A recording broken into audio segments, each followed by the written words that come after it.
ይህ አብሪ ሚዲያ ነው። አብሪ ሚዲያ አንድነትና ፍቅርን በማጎልበት ሰላምና እድገትን በማስፈን ረገድ የበኩሉን አስተዋጽኦ ለማበርከት የሚሰራ ሚዲያ ነው። አብሪ ብሩህ ዘመንን አብሳሪ። አብሪ ሚዲያን ሰብስክራይብ፣ ሼር ያድርጉ። ሰላም የአብሪ ሚዲያ አድማጭ ተመልካቾቻችን ሰላም። ሞቅ ያለ ሰላምታ እያቀረብኩኝ ለዛሬ ሁለት መረጃዎችን ወደ እናንተ አደርሳለሁ።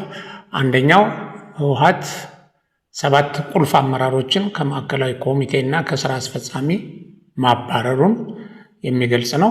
ከዚሁ ከህወሓት ዜና ሳንወጣ ደግሞ ህወሓት ከአሜሪካ ስቴት ዲፓርትመንት ጋር ተገናኝቶ ከመንግስት ጋር አደራድሩን የሚል ጥያቄ አቅርቦ በተወካዩ አማካይነት ውድቅ እንደተደረገበት እና ተቀባይነት እንዳጣበት እንመለከታለን።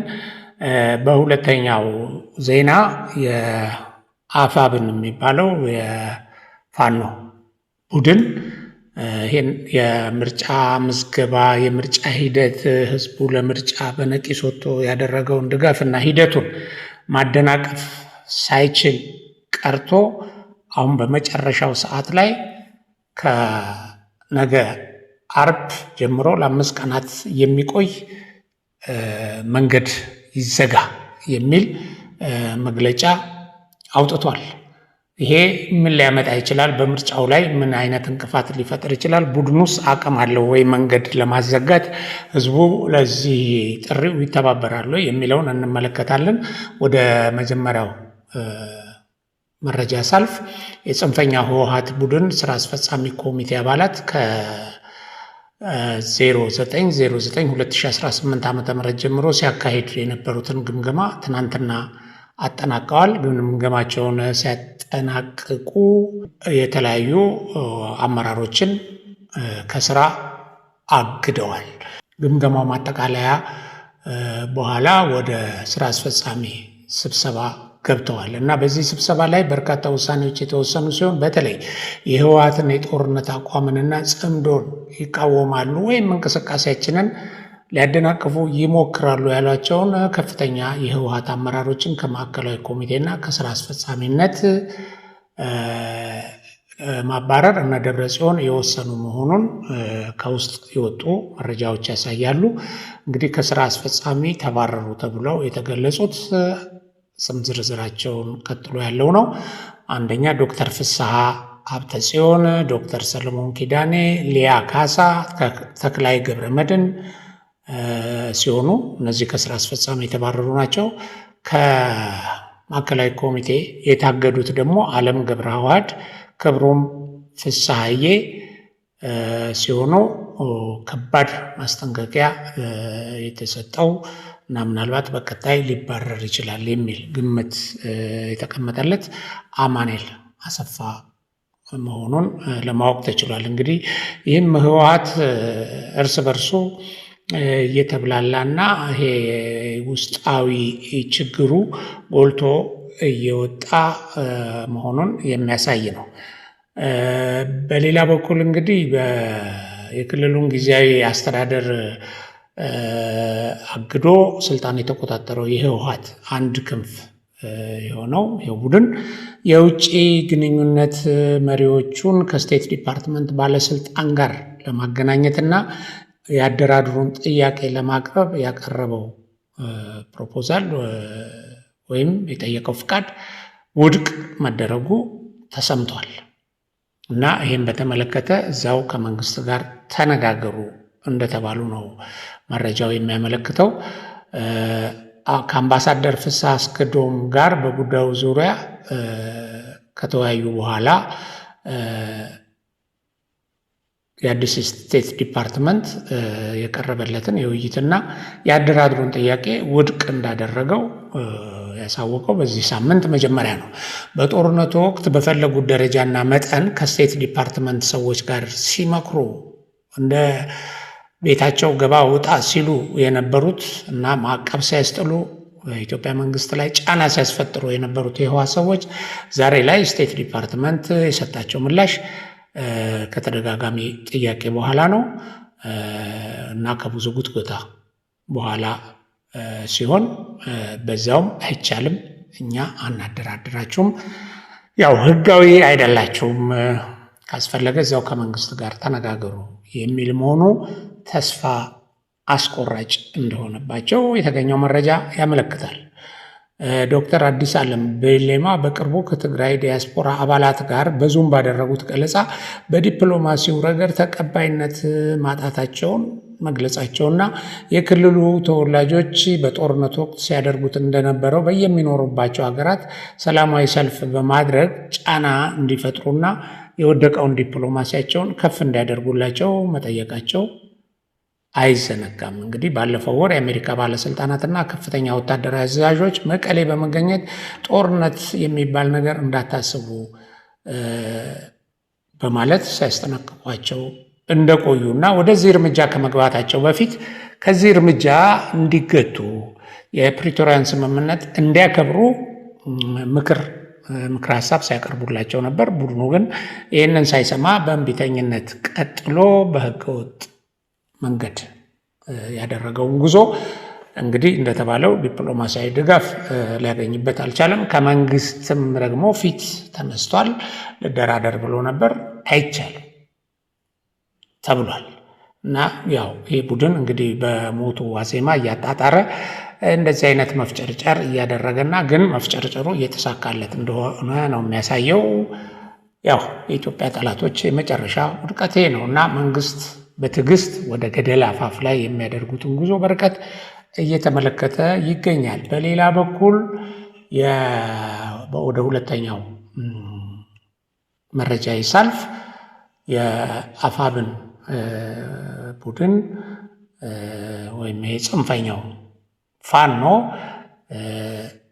ከምርጫ ጋር አያይዞ ከምርጫ ጋርም እንደገና ተደጋጋሚ ማጥቃት ከፍተኛ ወታደራዊ እርምጃ እየተወሰደብኝ ነው የሚል ዝብርቅርቅ ያለ ምክንያት ያቀረበበትን ግን በዋነኛነት ምርጫውን ለማደናቀፍ ያለመ ያለውን መግለጫ አውጥቷል። በዚህ መግለጫ ከነገ አርብ ጀምሮ ለተከታታይ 5 ቀናት መንገድ እንዲዘጋ እና ይሄንን ትዕዛዝ ወይም ይሄንን የቡድኑ መግለጫ ተላልፎ ወደ መንገድ እንቅስቃሴ የሚያደርግ ካለ እርምጃ እንደሚወስድ አስጠንቅቋል። እንግዲህ ቡድኑ ይህንን በገለጸበት መግለጫው ላይ ያለው ምንድን ነው?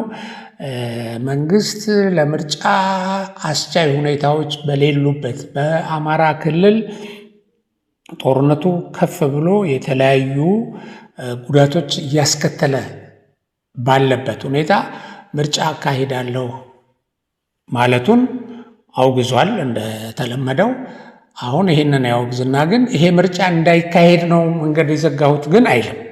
ለመንገድ መዝጊያ ደግሞ ከዚህ ጋር አያይዞ ያመጣው ምክንያት ምንድን ነው? መንግስት በክልሉ ከፍተኛ ወታደራዊ እንቅስቃሴ እያደረገ እና መጠነ ሰፊ ከፍቶ የሰዎችን ሕይወት እያጠፋ ነው ይለናል። እንግዲህ ከዚህ በፊት 90% ተቆጣጥሬያለሁ በሚለው ክልል ላይ ማለት ነው። እንግዲህ የትኛውን መንገድ እንደሚዘጋ አይታወቅም። 90% ተቆጣጥሬያለሁ ይላል። ግን በአማራ ክልል ደግሞ በ90% በላይ በሆነው ከተሞች የዞንና የወረዳ ከተሞች እና የተለያዩ ስፍራዎች ምርጫውን አስመልክቶ ከፍተኛ የድጋፍ ሰልፍ ተካሂዷል። በድጋፍ ሰልፉ እንደውም ህዝቡ ብልጽግናን እንደሚመርጥና ለብልጽግና ያለው ድጋፍ በአጽንኦት የገለጸበት ነው። ይሄ አስደንግጦታል ጽንፈኛውን። በውጭ ያሉትንም ኃይሎች በአመፅ ምርጫውን እናደናቅፋለን ሲሉ የነበሩ ምርጫውን የማደናቀፍ ሂደት ከቁጥጥራቸው ውጭ ሆኗል እና አሁን በጣም ውጊያ ከፍቶ ባለበት ሁኔታ መንገድ ይዘጋ ብሏል። በመሰረቱ ይሄ መንገድ መዝጋት ምርጫውን ያደናቅፋል ወይ ብለን ስንጠይቅ ምርጫዎች የሚካሄዱት ሰዎች በየሚኖሩበት አካባቢ በቅርብ ርቀት በተቀመጡ የምርጫ ጣቢያዎች ነው። ስለዚህ ዓላማው ምርጫ ማደናቀፍ ነው። ሰው ላይ ጭንቀትና ውጥረት፣ ሽብር መፍጠር ነው። አንዳንድ ሌሎችም ይሄንን መግለጫ ትንሽ በራሳቸው አንግል ደግሞ እየተነተኑ ራሳቸው እነዚህ የፋኖ ደጋፊና አባል የሆኑ ሚዲያዎች ከቤትህ እንዳትወጣ ሁሉ ብለውታል የአማራን ሕዝብ። በዚህ ደረጃ እንግዲህ ዲሞክራሲ መብትህን አትጠቀም፣ የምትፈልገውን ፓርቲ በካርድህ አትምረጥ፣ የማትፈልገውን አታስወግድ፣ እንደዚህ አይነት ተግባር የሽብር ተግባር ነው። ይሄ ጸረ ዲሞክራሲ ነው። ያቡኑ ጸረ ዲሞክራሲ የሚባለው ዲሞክራሲ ቃሉን አያውቀውም፣ ግን ከፍተኛ የሽብር ተግባር ነው ሕዝብን የማስጨነቅ ነገር። ግን ምርጫውን ያደናቅፈዋል ካል አያደናቅፈውም። ምክንያቱም ቦምብ እናፈነዳብሃለን፣ ምርጫ ትመዘገብና ከምርጫ ጋር የተያያዘ ስራ ትሰራና ያሉት ሕዝብ በነቂስ ወጥቶ ድጋፉን ሰጥቷል ለምርጫው፣ እንደገና ደግሞ ለሚመርጠው ፓርቲ። ይሄ ከቁጥጥራቸው ውጪ እንዳለ እና ህዝቡን እንደፈለጉ ቁጭ በል ተነስ ሊሉት እንደማይችሉ፣ እንደገናም ደግሞ እንዳሉት እንደፎከሩት ሊተኩሱበት ሊገሉ በማይችሉበት ሁኔታ የክልሉ ጸጥታ ወደ ተሻለ ደረጃ መድረሱን ነው የሚያመለክተው። እና ቢችሉ እንደዚህ አይነቱን ነበር የሚያደርጉት። ይህንን በተመለከተ የቡድኑ ደጋፊ ሚዲያዎች እንደ ቅዳሜ ገበያ ያለ ወጥተው ይሄ የማይረባ ህዝብ ይሄ እንደዚህ ተግበስብሶ እንደዚህ ወጥቶ በዚህ ቁጥር የሚደግፈው መንግስትን የማይረባ በቃ ምናምን ብለው ተስፋ መቁረጣቸውን በሚያሳይ ሁኔታ ህዝቡን ሲሰድቡት ሲረግሙት ነው የከረሙት። ሰሞኑን በተጨባጭ አንዳንዶች አስገድዶ ምናምን ከሚሉበት በላይ ስለሆነ ማለት ነው። የተገደደ ህዝብ ከቤቱ አይወጣም፣ ግልጽ ነው። ግን በዚህ አይነት ቁጥርና በዚህ አይነት ሞራል ደግሞ ስሜቱን አይገልጽም። ስለዚህ ይሄ ተስፋ አስቆረጧቸው ህዝቡን እየተራገሙ ባሉበት ሰዓት አሁን ያንኑ ህዝብ ደግሞ መንገድ ዘግተንብሃል እያሉት ነው። በዚህ ደረጃ የምርጫውን ጊዜ ጠብቀው ያወጧት እቺ መግለጫ ምንም ተቀባይነት እንደማታገኝና እነሱ ደግሞ መንገድ ለመዝጋት የሚችሉበት ቁመናና የያዙት ቦታም ለዚህ አመቺ የያዟቸው ቦታዎች ለዚህ አመቺ የሚሆኑ አይደሉም እና መከላከያ ሰራዊቱም የጸጥታ ኃይሎችም ምርጫው በሰላም እንዲጠናቀቅ አስፈላጊውን የጸጥታ ማስከበር ስራዎች ይሰራሉ እና ለማለት ያህል ካልሆነ በስተቀር እና የመጨረሻ ሙከራው የመጨረሻ ሁሉም ነገር ሲከሽፍበት ያደረገው የመጨረሻ ሙከራ ነው። ሲፎክር ከርሞ ምርጫው አይደናቀፍም፣ ይቀጥላል። እንደሚቀጥል ነው መረጃዎች የሚያሳዩት። በዚሁ የዛሬ ፕሮግራሜን አበቃለሁ። በሌላ ፕሮግራም እስከምንገናኝ ሰላም።